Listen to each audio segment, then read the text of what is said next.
It's been a few months since AP testing finished up. Some people might say they're haunted by their testing experience, but no one knows what I've been through, along with my classmates. Now it's been long enough that I'm feeling better about the whole situation, so I'm going to try and further sort out my thoughts by talking about this. Good morning. Testing will begin after you complete the identification information on your answer sheet. The proctor drones the bored tune of the AP exam instructions as tired students all around her stare with lifeless eyes. Many are in here for the second or third time this week and have chosen their senior year to jam-pack their schedule with resume-padding advanced courses. From calculus to psychology to macroeconomics, they'd seen it all. The following devices are prohibited: cell phones, smartphones, smartwatches, and laptops. We weren't familiar with the robotic pantsuited figure before us, and it was too early in the day for anyone to really care. It had been sent from the college board headquarters to proctor our exam due to some past misbehavior among us. The counselor who normally led the testing sections had recommended this official solution in an effort to ensure everyone got a fair, distraction-free chance at testing. Her tight, flawless bun, rounded rectangular glasses, and calculating, corporate eyes painted her as a no-nonsense overseer, to say the least. You should have nothing on your desk except a number 2 pencil and a pen with black or dark blue ink. This whole spiel gets very old, and we have all heard it so many times we could recite it by heart.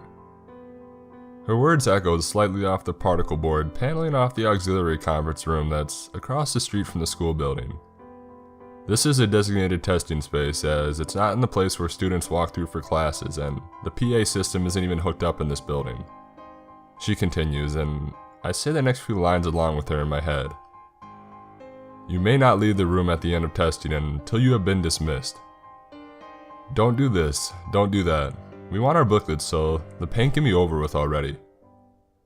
Do not share or exchange materials with anyone. If you use an unauthorized aid, such as a dictionary or calculator, fail to follow exam procedures, or create a disturbance, you may be dismissed and your score may be cancelled. She finished her pregame rule reminders and began to hand out her test booklets. People perk up, realizing they can stop daydreaming when she hands them the next 4 hours of their lives, neatly wrapped in plastic. Mine is set before me as everyone else's is. AP Psychology. Stares up at me in Times New Roman. I have all my stickers and information in place before she even finishes describing what a student number is. My colleagues have done the same. It's another few minutes before she finishes elaborating on the instructions that are already there. Instructions we've followed time and time again. The paragraph before our required signature looks a little bit longer than usual, but I brush it off as updated terms. No one else has bothered to read anything. Early morning testing will do that to you. In a moment, you will open the packet that contains your exam materials. By opening this packet, you agree to all of the AP program policies and procedures outlined in the 2016-2017 Bulletin for AP students and parents, and to the terms and conditions preceding your signature. What about my signature? Should I have read more thoroughly? Are they going to release my information in a new way? The crinkle of plastic snaps me from my confusion, and I realize that everyone else has already removed their plastic wrap from the exam booklets. I hastily remove mine and prepare myself to start the exam. Read the statements on the front cover of Section 1. Sign your name and write today's date. Now print your full legal name where indicated. Are there any questions?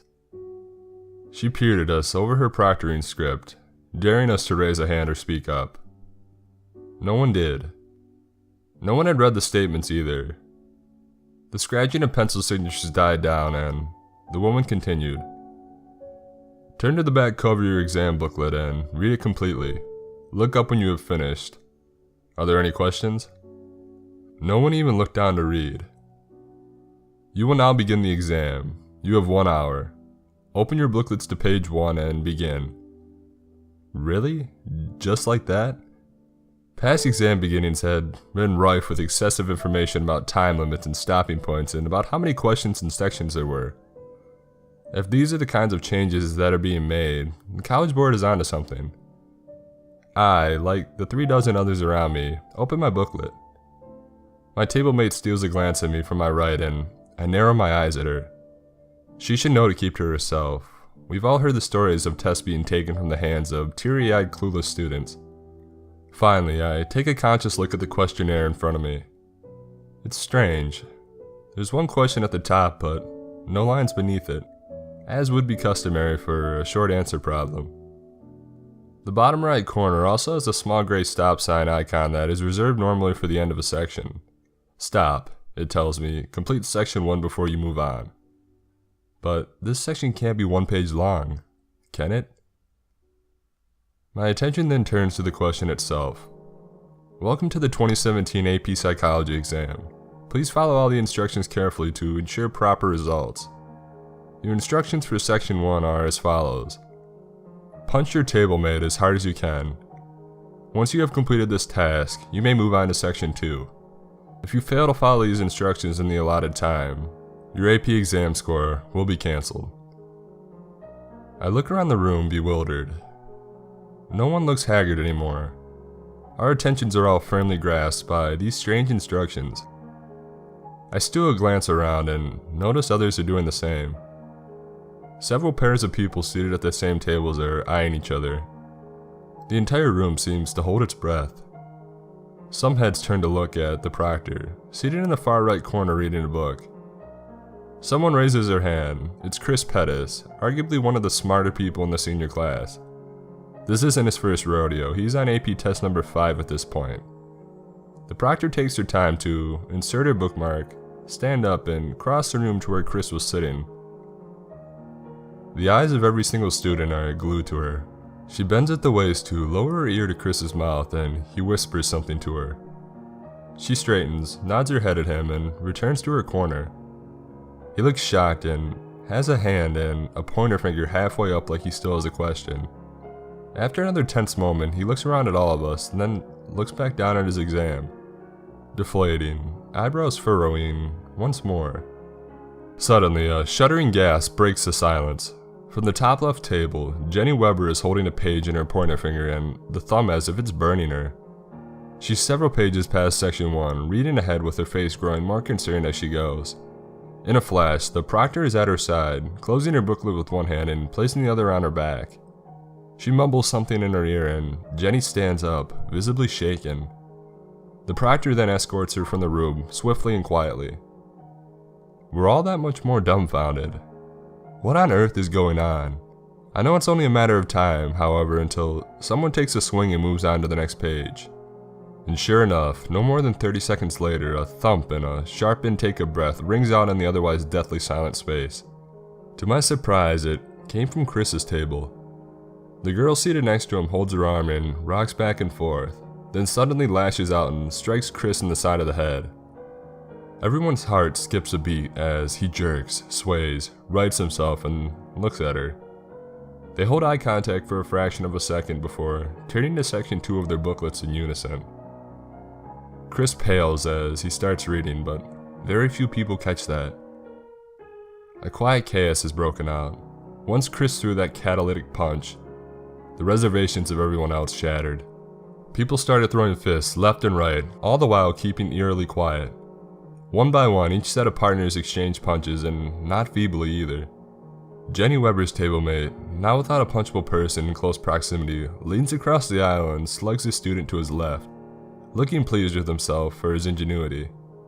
I look at Kelly Land, the girl sharing my table. She looks back at me, unblinking. Her hand slowly forms a fist as I watch, and then a quick, hard jab in my arm sends her to section 2. I respond in kind, getting her in the arm as well. I feel bad about hurting Kelly, but she had struck first, and I'd be damned if I was the only one to fail this AP test. I had expected section 2 to be an analysis of the ordeal we have just been through. Something along the lines of, explain how groupthink, conformity, and obedience influence a response to section 1. This is what I had expected. What I looked at now, however, was much different. My brain whirled at 100 miles an hour. Thousands of dollars are on the line, right? If I get a good score on this test, it will count for my college credit. If it counts for a college credit, then that's one less class I have to pay for next year. A flag that I don't have to worry about. Doing well on this test removes stress about time and money. Surely, it's worth it. Your instructions for Section 2 are as follows. Draw blood from your tablemate using whatever means available or necessary. Once you have done so, proceed to Section 3. What? Can they do this? Can they tell people to hurt each other like this? The next minute happens in slow motion. My heartbeat pounds in my ears as I see a couple students looking around, others picking up pens and sharpened pencils. Hands go up slowly as heads turn towards the proctor. Her eyes move upwards towards us over her glasses, head unmoving, one eyebrow arched. In that eerily graceful yet robotic way she has, she rises and attends to the first student she reaches. Her knees bend until her ear is at the height with the student's mouth. The student's lips move slowly, trembling. As she speaks, she sinks glances at her tablemate, who hasn't stopped looking at her. It took me another few heartbeats to notice Kelly. She was clutching one of her backup pencils, knuckles whitening. The point was sharpened flawlessly as it was yet to be used. A sharp intake of breath snaps both of our heads around. The pair at the table behind us are facing each other, pencils in hand, blood running down the back of their hands. Other students notice this too, including the proctor. She had made her way through several people at this point, her answers doing nothing to sate the disorientation of those who she'd spoken with. Her head tilted the slightest bit forward in a subtle nod towards the students behind me, but her face betrayed no emotion. Another round of silent violence rippled throughout the classmates. Some slash, some stab, some even scratch, and all are visibly distressed. My attention turned back to Kelly. "We don't have to do this," I whisper when our eyes locked. Her eyes are pink and puffy, and her cheeks are spotted with tears. "You don't," she responds, choking on her words. Faster than I can react, Kelly plunged the pencil in the back of my hand as it rests on the table. I was utterly taken back. It stuck there, askew from the top of my hand. Droplets of blood well around the shaft of the pencil where it protrudes from my skin. My breathing quickens. What the hell happened to my classmates? My vision blurs, and the last thing I remember before passing out is Kelly frantically whispering, "I'm sorry," before turning to Section 3. I regained consciousness in what must have been seconds. The proctor was saying something on the other side of the room, but it sounded like her head was in a fish tank, garbled and muffled. I shook my head quickly and blinked hard several times and realized with a growing terror that I was still in the testing room. I hadn't even moved. My head had just rolled back and my torso slumped, and I blacked out for about 3 seconds. Everything was still very much real. My right hand still leaked blood from where Kelly had stabbed it. Kelly. My head whipped around so fast that a dull pain began throbbing behind my eyes. I ignored the headache, likely a remnant of my unconsciousness, and focused on what she was doing. Tears were streaming down her face and dropping onto her open test booklet as she leaned over it. The proctor spoke again, and her simultaneously commanding in bored timbre, "Quiet, please." Except quiet was overly stressed, and there was just a little too much time before the word please. I realized people had been mumbling to each other, but that was done now. Shocked faces were all around me, white as sheets with reddened eyes that stuck out sorely. The room was dead silent. My classmates were bleating quietly to themselves, some looking down at their booklets, some staring into space with hollow eyes, and some were looking around, as I was. I made eye contact with Chris from across the room. His gaze had been burning a hole in my head, but the moment he caught me look at him, he nodded downwards, his eyes shifting to my own test. I hadn't yet moved on to Section 3. First thing was first, I had to do something about my hand. Grimacing, I gripped the shaft of the pencil with my left hand and yanked it straight up. Luckily, the tip didn't break completely apart as it dislodged. leaving only minimal parts of graphite to mingle with the freshly welling blood. Picking up one of my own pre-sharpened pencils, I slashed at Kelly's arm. It was a superficial scratch, but small beads of blood trickled from its nothingness. She barely moved when I did it. She'd been very much expecting it. Besides, her focus was entirely on the paper in front of her. I turned gingerly, dreading the words on the next page. They really can't make us hurt each other anymore, can they? I didn't know what to expect of the exam at this point, but what I saw was certainly not it. Your instructions for Section 3 are as follows. As a collective group, take the life of one of your own classmates by whatever means necessary. Those who survive will be allowed to move on to Section 4. Note, failure to comply is a breach of the College Board AP testing terms and conditions. Objection or resistance will also lead to the termination of one of your family members, detailed below. I felt bile rise in my throat as I read the information under this paragraph. It presented the name, age, and address of my sister. She was across the street right now, and second period had just started a few minutes ago. They knew where she was, there was no doubt about it. Others around me sported a similar look as mine. Many cried, and a few had turned over their test book to examine the terms none had bothered to read before this point. Before I could do the same, someone stood. It was Andy Spencer, a normally shy and quiet student. The beginnings of a bruise blossomed on his upper arm, and blood dripped from a gouge in his shaking hand. "You can't do this," he sputtered at the proctor. Her face was a mask of apathy, still looking almost bored. She turned her head slowly toward the door at the back of the room and nodded. There, standing against the wall, was a massive man in a black suit. When did he come in? He must have entered quietly amidst the chaos of the second section. Now, too, he was silent as he made his way over to Andy.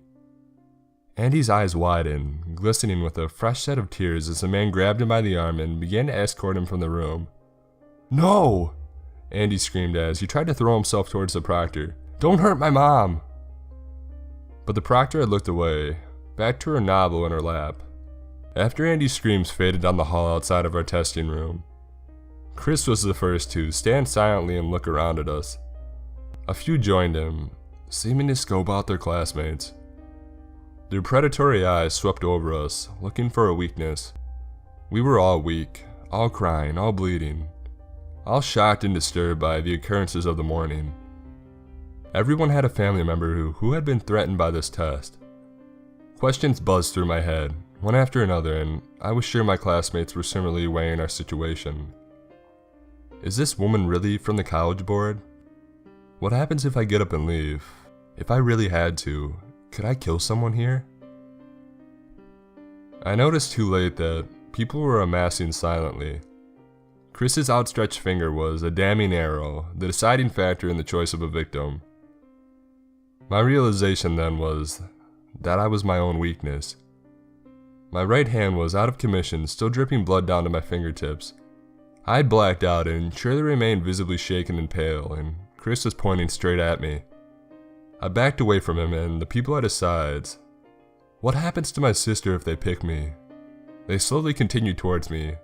Their expressions vary widely from terror to regret to malice. My classmates, my friends, they're going to try to kill me. I looked desperately at the proctor, but she still had her uncannily perfect nose buried in that godforsaken novel. "Help me!" I yelled at her. That earned a glance over the glasses, but to my utter horror, she simply placed a finger on her lips and looked back down at her book. I took another step back while keeping my eyes on my potential attackers. I had discounted one possibility, however, that there were more classmates from behind. I didn't hear them. I didn't even know who threw the first punch, but it landed right in the back of my head. It took a couple before I was out cold for the second time that morning. This time at the mercy of a group of students with so much to lose. I woke up in the hospital, hand bandaged and head murky. My mother was next to my bed, eyes raw and head bowed. She noticed my eyes were open and was on me. She questioned me relentlessly, asking about my head and my hand and how I was. peppering me with too many questions for my concussed brain to take in. Apparently I had been mugged on my way to take the AP Psych exam. I had been stabbed in the hand along with beaten, and my wallet stolen along with my consciousness. I'd only been out briefly, but the pain medication had put me to sleep quickly. When a nurse came in to check on the bandages on my hand, I nearly threw up. Her bun was too perfect, coiled tightly on her head. Her glasses were rounded rectangles, and the eyes behind them were cold and calculating. Her movements were both graceful and robotic. The proctor. She said nothing to me outside of a few questions about how I was feeling. I answered with nothing but nods and grunts of affirmation. She left the room with an empty lunch tray and didn't return. I wanted to believe my mother. I wanted to believe that the events of the past few hours were some sort of fever dream as a result of the concussion and the stress of testing. But I was never offered to retake the AP Psych exam. My sister was fine and looked at me funny when I was so thankful to see her. My classmates didn't answer my texts or calls, and I didn't return to school for the last couple weeks due to the massive concussion I'd sustained in the mugging. Now, months later, I'm thinking clearly and quickly again. The hole in my hand is faded to a scar, though it's more round than a knife has the right to be. And a couple weeks ago, I got an email notification from the college board. I'd gotten a 3 in calculus and a 2 in macroeconomics. As for psych, a 4. Not too bad, all things considered.